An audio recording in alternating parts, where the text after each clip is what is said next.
Bonjour et bienvenue à l'émission À la page. Ce mois-ci, Pierre a choisi de nous présenter 4 livres.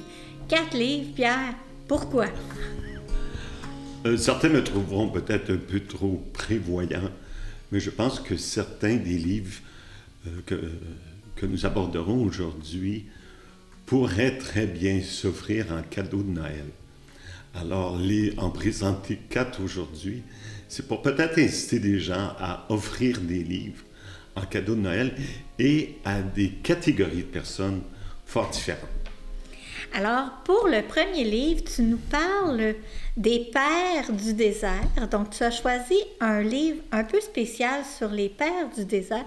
Moi, ce que j'ai trouvé intéressant, c'est que dans notre Église actuelle, on parle souvent de la Bible, mais beaucoup moins de la tradition. Alors, qui sont les Pères du désert et pourquoi ce livre-là est intéressant? Qui sont les Pères du désert? Il faut se situer, on est environ au 4e siècle. La période des martyrs est terminée. Et certains chrétiens et chrétiennes vont rechercher une radicalité dans l'isolement, dans le désert. Bien sûr, on s'imagine désert Sahara, sable ou grotte, mais très souvent, ils s'installaient près d'un oasis pour avoir un peu d'eau.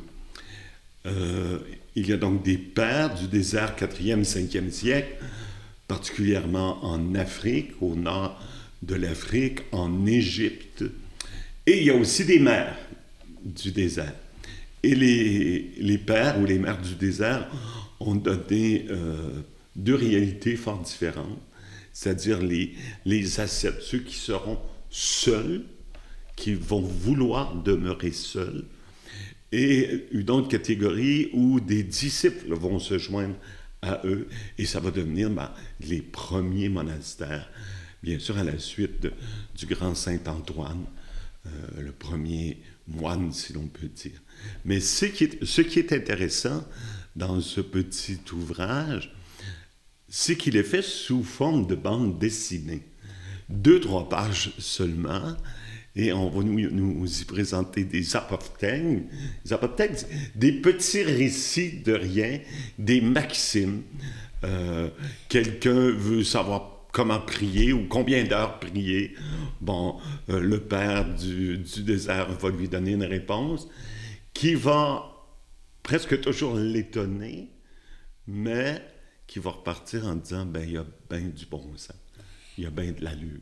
On parle sur la couverture de pépites spirituelles et j'ai vraiment trouvé ça intéressant parce que c'est vrai, moi je me faisais le cadeau en arrivant au bureau d'en lire une petite histoire et ça me permettait de commencer ma prière de la journée et c'est des personnes qui seraient considérées aujourd'hui comme des personnes marginales, mais c'est d'abord et avant tout des chercheurs et des chercheuses de Dieu. Oui, soit qu'ils l'ont rencontré et ils veulent aller approfondir leur rencontre avec le Christ, ou encore ils vont le chercher, mais le chercher dans la solitude, dans le silence, dans la prière.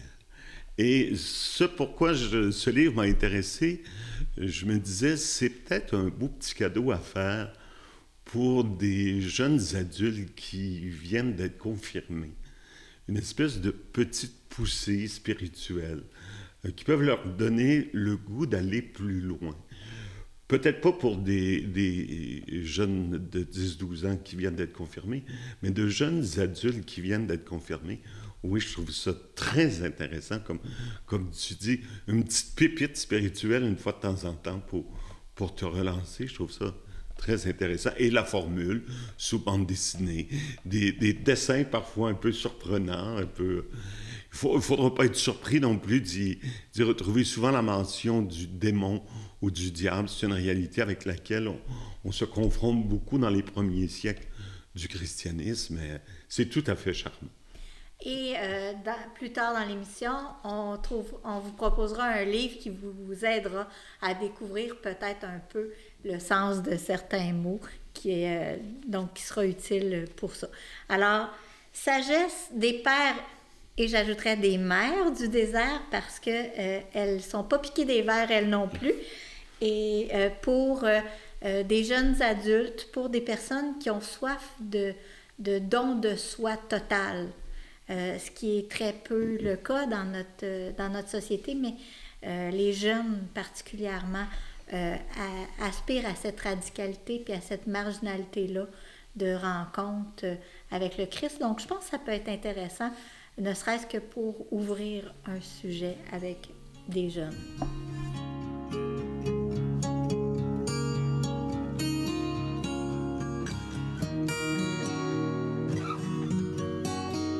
Après les pépites spirituelles de Novalis, allons nous contenter le cœur avec un livre publié chez Mediapol, Le cœur contenté, d'Hélène Greffard. Dis-moi, Pierre, pourquoi veux-tu nous présenter ce livre? C'est le sous-titre qui m'a d'abord intéressé. 52 histoires de bonté. Et c'est en le lisant, je me suis dit, mon Dieu, que ça prend pas grand-chose parfois pour mettre de la joie, du bonheur dans la vie de quelqu'un. Un petit geste, une petite phrase de rien, et voilà qu'une personne est complètement chamboulée, transformée, revivifiée, par une phrase, par un geste, par une musique. Et l'auteur en a colligé comme ça 52. Et vous vous souvenez, à la première émission, j'avais proposé un livre en disant, bon, c'est un beau livre pour prendre l'apéro le soir. Écoutez ce que l'auteur dit de son livre. Pour boire mon café le matin, je me suis doté de 8 tasses italiennes aux couleurs vives. Chaque jour, je choisis ma tasse selon le temps qu'il fait, mes vêtements, mon humeur. C'est mon petit plaisir. À l'instar de ce rituel, j'invite chaque lecteur et lectrice à parcourir cet ouvrage, puis à choisir chaque semaine une histoire à relire, celle qui lui fait du bien et lui donne de la joie. Donc 52 petites histoires de rien. Bien sûr, on peut le lire en 1 heure, 1 heure et demie, mais en choisir une, puis dire, cette semaine, je fais un peu ma semaine avec cette parole qui a été prononcée pour une personne. Livre très intéressant à offrir à une grand-maman, par exemple, qui a plus le temps le matin ou qui prend le temps le matin en buvant son café. Très joli petit livre. Et ça fait du bien d'entendre et de lire des histoires de bonté. On a assez de toutes sortes de patentes dans les journaux que là, de belles petites histoires qui font du bien, tout simplement. Je le voyais très bien, par exemple, pour initier la conversation, quand on va visiter une personne âgée. On sait que, comme proche aidant, ça pourrait être une belle façon d'entrer en communion avec les personnes qui vivent la maladie, ou donc de les aider à se réchauffer le cœur en leur faisant la lecture. C'est une habitude qu'on a perdue un peu. Oui, c'est vrai. Ou à offrir à quelqu'un qui est hospitalisé et qui est retenu à la maison, ça peut lui faire du bien. Alors, 52 histoires de bonté pour se contenter le cœur.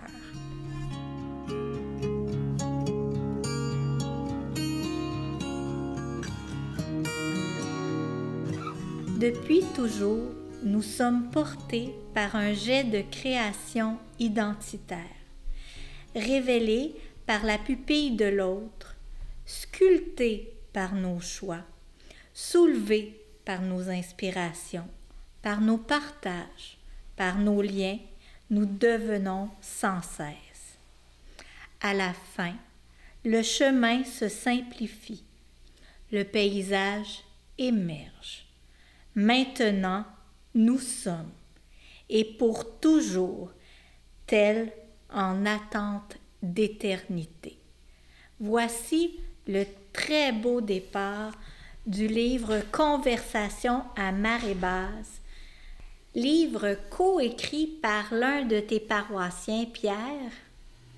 Oui, en effet, il s'agit du docteur Patrick Vinet, que plusieurs d'entre vous connaissez. Il est venu il y a quelques années animer une journée diocésaine sur les soins palliatifs et l'aide médicale à mourir. Et il est accompagné par Raymond Richer. De quoi on parle dans ce livre? En fait, on fait l'étude de la première rencontre d'un bénévole avec une personne en soins palliatifs. Et on en fait un petit peu, la personne décrit sa rencontre, et le docteur Vinet et Mme Richer en font l'analyse. Mais parfois, c'est d'une beauté, d'autres fois, c'est déchirant de tristesse. Parfois, c'est rude parce qu'une personne ne veut absolument rien savoir. Et comment les bénévoles sont amenés à accompagner quand même ces personnes. Évidemment, je ne pense pas que ce soit un livre pour tout le monde. Mais dans notre diocèse, il y a plusieurs maisons de soins palliatifs. Patrick Vinet veut réinstaller l'association Albatros en Montérégie. Mais toutes les personnes qui accompagnent en soins palliatifs, qui accompagnent des personnes âgées, peuvent trouver dans ce petit bouquin quelque chose d'important. Mais je le redis, je voulais surtout attirer l'attention sur un de nos diocésains qui publie récemment un ouvrage. Moi, ce que je trouve intéressant dans ce livre-là, c'est de voir comment, en fin de vie, il y a plein de choses qui s'ouvrent, entre autres sur le plan spirituel. On se questionne beaucoup sur le suicide assisté, sur l'aide médicale à mourir. Souvent, on amène le débat à des niveaux de « j'ai le droit, j'ai pas le droit ». Mais le docteur Vinet vient vraiment nous aider à saisir l'importance de chacun des moments pour la personne qui est là. Il nous permet de voir comment des chemins s'ouvrent, et je pense que pour les personnes qui se questionnent sur la pertinence de l'aide médicale à mourir ou du moment où c'est appliqué, bien, ça peut être un sujet de plus, une pépite de plus dans leur réflexion. Et là aussi, le sous-titre, écoutez les personnes en soins palliatifs, mais conversation à marée basse. On le sait, lorsqu'on va à la mer, la marée basse, c'est le calme. Surtout quand la marée basse arrive en fin d'après-midi, c'est le calme, c'est le repos, c'est parfois même le silence. Alors, il y a tout ça dans ce livre.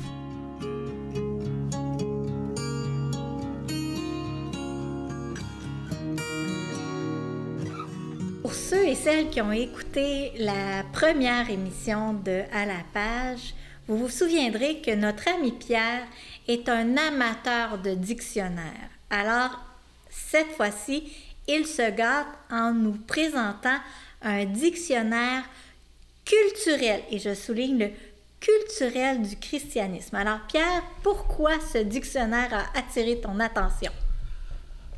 D'abord parce que c'est un dictionnaire, tu l'as bien dit. En le feuilletant en librairie, je suis tombé sur un mot, exhomologèse. Et je me disais, mon Dieu, j'ai travaillé cette question lors d'un examen de maîtrise, et j'étais totalement surpris de retrouver ce mot qui est hyper spécialisé dans le processus pénitentiel du Moyen-Âge. J'étais très surpris de retrouver ce mot dans ce dictionnaire. Donc, je me suis mis à feuilleter, et j'ai dit, ben, écoute, on y parle de tout. Et de tous, parce qu'il y a également le nom de plusieurs personnes qu'on rencontre dans nos lectures, dans nos recherches. Alors, un dictionnaire, je dirais, c'est pas un dictionnaire biblique. c'est pas un dictionnaire théologique non plus, c'est bien un dictionnaire culturel du christianisme. Des définitions simples, jamais très longues, plusieurs renvois à d'autres mots qui sont dans le dictionnaire, évidemment. Et celui-ci, agent pastoral en formation, jeune étudiant en études théologiques, ça ferait un beau cadeau de Noël. C'est sûr, bon, c'est 70 $, mais pour tous ceux qui débutent, ou pour tous ceux qui se disent, ben, j'aimerais ça avoir un dictionnaire là, pour essayer de comprendre le plus possible les diacres en formation, voire même les futurs prêtres en formation. Je pense que ça peut être un excellent outil de recherche, de compréhension, mais simple. On n'est pas dans les nuages, on n'est pas dans les descriptions de 45 pages non plus. Alors, simple, très intéressant. Moi, j'ai trouvé intéressant parce que, justement, la culture des mots chrétiens se perd même au sein de notre Église. Comme catéchète, quand on commence, on a besoin d'avoir une idée. Et ça, c'est une façon facile d'aller chercher les mots. Bien sûr, il faut compléter dans la Bible, en cherchant dans la Bible. Il faut compléter en allant chercher le sens théologique des choses. Mais quand on travaille avec des débutants, des néophytes, vous irez le chercher dans le dictionnaire, ça nous permet de comprendre les choses assez rapidement et de voir, par exemple, j'ai envie de me gâter en parlant de, quand on parle de Jonas, à qui on pense? On parle de la baleine. Donc, par contre, dans le dictionnaire, on nous renvoie aux gros poissons. Dans la Bible, il n'est jamais question de baleine, mais on parle de gros poissons. Mais parce que c'est un dictionnaire culturel, on va associer des choses très, très culturelles à des choses plus bibliques. Mais donc, très intéressant pour un regard rapide et donc un beau cadeau pour étudiants et pour catéchètes. Et en passant, un sens caché de notre émission, c'est de vous éduquer comme on s'éduque aux réalités catholiques et chrétiennes des choses. Alors, voilà, c'est fait. Merci, Pierre. Merci. Déjà, de très beaux livres pour la prochaine émission. On va aborder, puisque nous sommes encore dans l'année dédiée à Saint-Joseph, il y aura quelque chose sur Saint-Joseph. Il y a quelque chose autour de la synodalité. On commence à en entendre parler au niveau de l'Église universelle et dans notre Église diocésaine. Un nouveau livre sur penser la réforme de l'Église et peut-être quelques sourires de la part des papes. Alors déjà, je mets la table pour la prochaine émission ou les 2 prochaines émissions. Alors, merci d'avoir été avec nous. On vous invite à faire connaître notre émission. Et on se retrouve le mois prochain pour être encore plus à la page.